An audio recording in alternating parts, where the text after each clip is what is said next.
जय जगन्नाथ सांग मैंने मो तरफ आपको नमस्कार।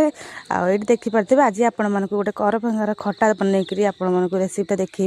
ये देखिपे पाचला करभंगा आम गचर तोली आनी 5 फुटण अदा छेची नहीं कंचा लंका भूषण पत्र ता सागू नहीं टमाटर ग्रीन मटर आगू मिठापी गुड़।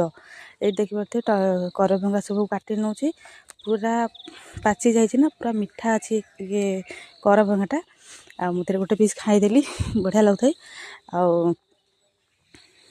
तापर आसतु कड़े तेल टे पकईदे रिफाइन तेल हाका टे पकईदे पंच फुटण टे पकईदेली पंच फुटण अदा छेचा टे कि पकईदेली भुर्संग पत्र पकईदेली कंचा लंका 2टा पकईदेली सुखा लंका भाविले पकई पारे। करभंगा छा काटिदेली करभंगा ग्रीन मटर टमाटर ताको टे पकईदेली पकई सारिकी हलदी टिके लुण टिके हल्का हलदी पकेबे ये खटा अच्छे किसी हलदी पकेबा किसी दरकार नहीं।